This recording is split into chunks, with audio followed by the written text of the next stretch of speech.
ADOM TV so Adom TV so be dwodwuma die so dia o kansi ho sempa sa kana no pen so ja me dindi Enoch Kwasi Walanyo Wallace agudie catch back up the only nomenclature professors degree in sports the Al-Regina Wallace the nation's presenter and mesin kunya ekono kwanten coordinates model sa kana no pen so bio e wo Ghana agudie ejao catch abusuanfo namfofo oyere oma wo fasefo nananum okunum no pranfo nyina se prof anya transia de nkoma hodo sa kan wo Ghana agudie 18 saba chane so mam senwuma kodie mienu Richoko omoden adase wo person spice we dey now start we dey right there Richoko no ye woketo a ye wadantem anafe obodo e ho no setimi ka bia e betia aboa nkwala no betia no papa ne maame so betia bobi abusuanfo ne nafofo so ba o betia sa bobi nti bomoden ada se onsa betia ka Richoko no betimi ne so hia no obetimi so e de ensunyu so etimi asaye e ba cho go ahead and reach your day na start today no with Richoko the Ghanaian way ye kano na Game Park Limited from paying for Sadama the success on question about we chacha na boys dia aid na nya sem keto kra busia omoden da so do hu betia sa gym na also wetimi nya Game Park Limited for success on kokom dia bay the newest lottery operators in town na medium more dance dia chero no na de bia no wo edit draw na eba be sem prensa anopa bes no kronom dia ba 12 pm wo sa de ba na 6 pm so de ba Adom TV so ana san success on create 18 course from Monday to Sunday ana san success on create fensa ba fisa breko fa ho gimu bi o dial star 946 hasha na wetimi play na boa e ma usika sem so etia kwe from 0 to 9 four numbers and I'll betia select na for the distance success on kukwe no so betia sa boy let's play this game na fi en cash out na fi intimi enya mula gosh gakudi eno success on kukwe dia ba ka Game Park game na wajum se more mula more power success on queen National Lottery Authority phone pay for bomutin kwa jipene to che dia mom sampa omo yade na afi so kwani mu firi nwatwam so e fa hunyi wemu ene sponsors mu tututu ne twetwe twomo techira boa emena no penso dia o kensi hu sempa ensaka etimi ejao enchase emfanfi EPL matches awodo no so etimi esanto from Crystal Palace enra outstanding game amne Arsenal for the boss no transfer Arsenal twemeka bako entimi ante Ethiasa ba hwesa ne bicycle so we America brand ya utimensa 2 year na wachire Shelley and Fraser Price bosumi edu mu prekese e America 2 na entintom e Ghana so nkomum dia na se Ghanaian high jumper Dini Deborah Akwa ono so usua na osu ni na se o se ya neglectium e wo mutwumadi a mudim despite se o mo ha aboho SEO e gba for dia ma Ghana na so bisi sabi nyama 18 san kwedi am compete through injury and win bronze medal e Commonwealth Games e ba so in 2022 na o de interview ni 18 times so Budapest no ne nkoma a odija e bioni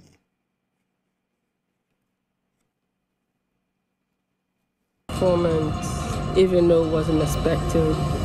I was expecting it. Like, not to say that I wasn't prepared to do whatever that happened, yesterday, but looking at the whole of last year coming into this year with this whole injury, no help coming from anybody, it was very challenging because I ended up having to take care of my own self, spending money on this same injury, and then still not, seeing any improvement. Again, I had to come back again. It was still the same. So at this point, I was like, the season's almost, close to an end, so I should just come and then do what I can do. So that was Deborah Akwa wrestling the Messi course and another real and I think now the injury hunkomo and so etmi asabija e wa hanum tin komo akra no so etmi World Athletics Championship and also 18 years to join him. After entering Tom football catch a for and say September Busunum, Bibia Mitrema, Ghana Football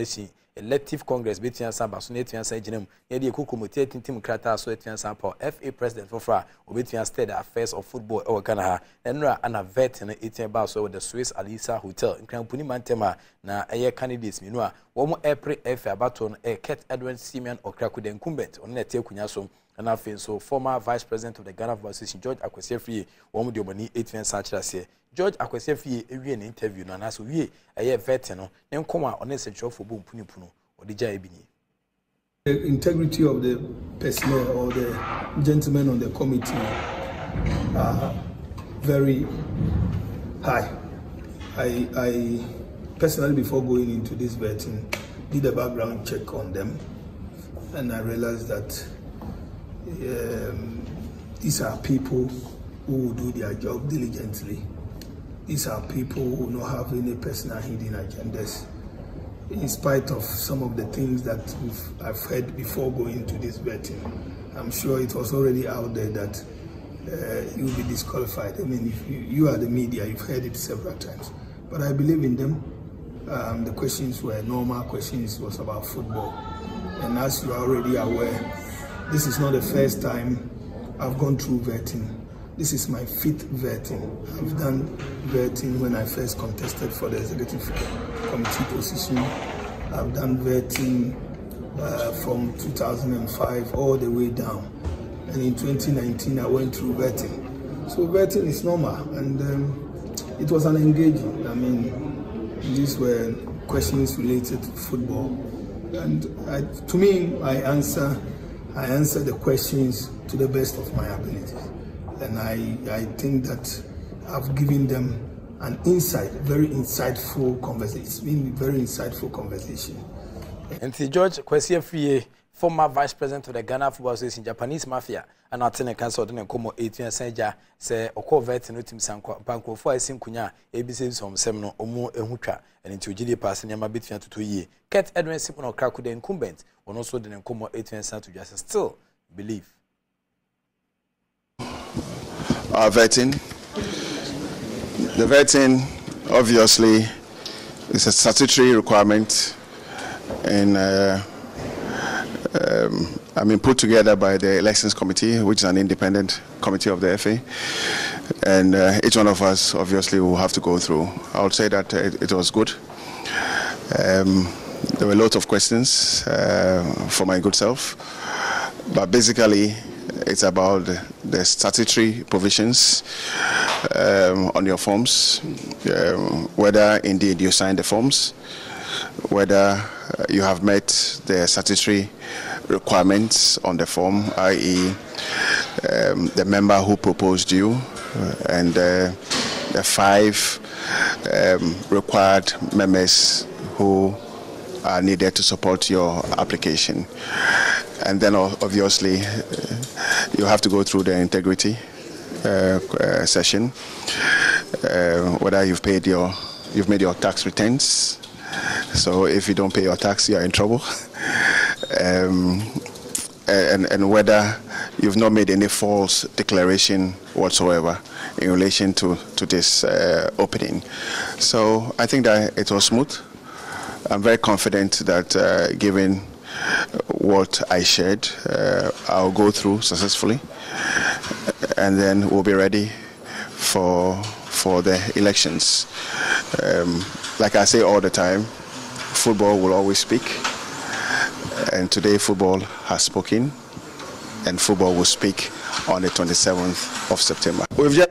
Ket Edwin Simon Kraku, FA president, and council also passing through vetting and review, and not in Como 18 to second part of the vetting and Yamiadma, and then a bit out of Femna Fiehun, Kofa Hudwa, also the money 18 Sanchiman, James Akwesi Pia, Kumasi Asano, IMC member, Ominadio Money 20 Sanchia, Kofa, Vetinima, Yamiadma, and Hukum Brina between Sabetri. But the uncle A Kumasi Krobia Asando Kofa Kachia, IMC chairman Edema Kumasi Asando Kono, a Nana a Apinkra Kwesiwa, and also the Nkomo Cretin Santu. Just another say we can use on them 2-4 say to 2 or T a guaso sia Kotokura on one casa a bomb pemped the knitman sanchili mu el baby a Kotoko a training now 1 more be a mania na and commit 20 pp no and so beach sampa or rest in my Asia Cosna then say 2-4 say to 2 the second then ya said this time or Makotoko I crab and so say Nijuma dear Woodina Kotoko Kwa and a good animasi.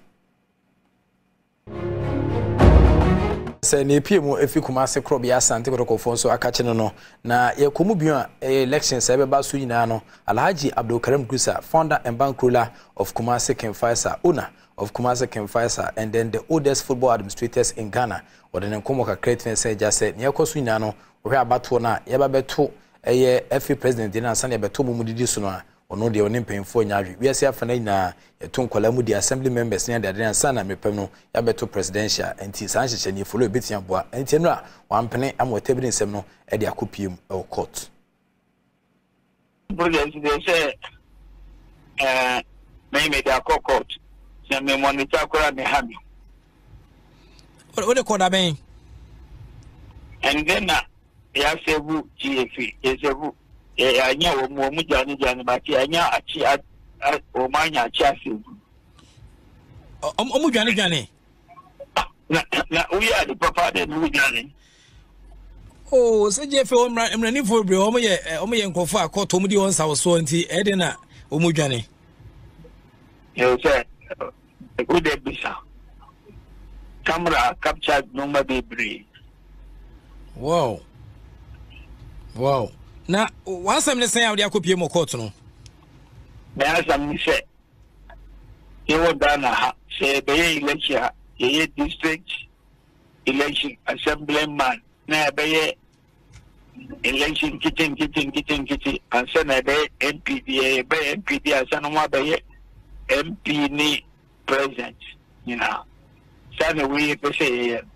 the first year, say, and you say, Obi, and then the selfish interest, no, but not radio to say. Omuno omo tumi se ombe de na omo pe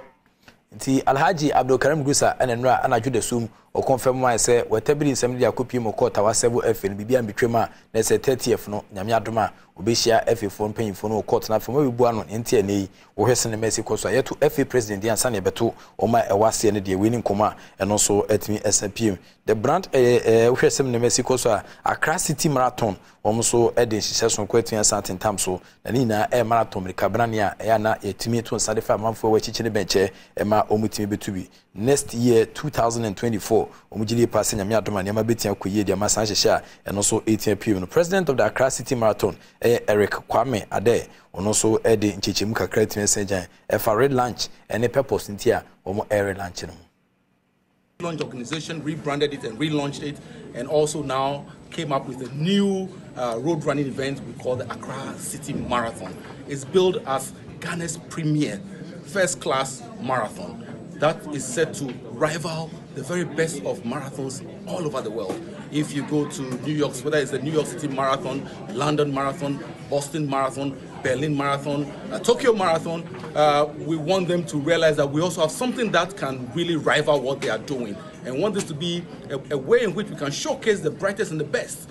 in Accra, Ghana, as well as what Ghana as a country has to offer. And we want this to be a thing that will attract people from the four corners of the globe to come here and take part annually in this road running event. It's one of the special events that we are creating and going to organize as a Runathon Ghana Foundation, but we're also going to have various road running experiences, events to be spread throughout the year. But this is going to be the first marathon that we're going to have coming back from our break since 2016. Ntines we enhye so kokra no so betia sabaso Accra City Marathon Eric Kwame Ade ana atene kan se ode ne komo etia se jafa se na hye ne besi akọ ewo afidie mu we su na megina na maso ye kode na mape ba bia fa na afi nkoma hodo na etia sa to so Adom TV so na hu se Boatma etime atwina nim se kama kana no hyenhyen ase ne okono moja nyame adoma obetene kan se ode entertainment etime abrel entime so bomodian da se obema abusuafo na Tra TV ne ho na Game Park Limited omo ne guso etachiraboa medicine shares on creating message out all networks or that is *946# *946# on sabitia kan Adom TV so na no pa no nkron ana fe prem tubre ana fe nwenu nsia so yebetimi edodro na etia sabre office abre kodi e fa hojim isanse boys dia edi no enye asem keto akra ka Game Park games a no waje so se more mula more power afi so regulated by the National Authority and afi oni mu fe ngotwa so e fa hojim Game Park Limited o me shares on creating samba o hwe app na gameparkgames.com on set me koma obetia boa ama so wetia di chacha foforo kra ye di aba bi sa so na Richoku anopa bia no on set me kan Richoku obetia saboa ema odi no wetia starting right Richoku ebo adwuma too much family no ehia Richoku nti bia we kwa shopping bia bomodi ada se Richoku ebetia abam na Richoku no affordable ne bo no eda fam ye woketo ye wadentem ana afenso ye oboda ye horma on set me ka bia no ye 1 kg eno so betia boa amanyama etia kwedi ama thanks to Richoku omo eboa ema wa customize with no every day bia with nourishment. Inti go ahead, enjoy Richoku, start your day right with the Ghanaian way. We are Richoku what dance here and also medebro. Within the profit kiwala sa good cash back open am of course. Evidence-based presentation it majao. Erade entene ni manya okese if be the Sony and found ko be the so. The act of being a good guest is to now to say goodbye.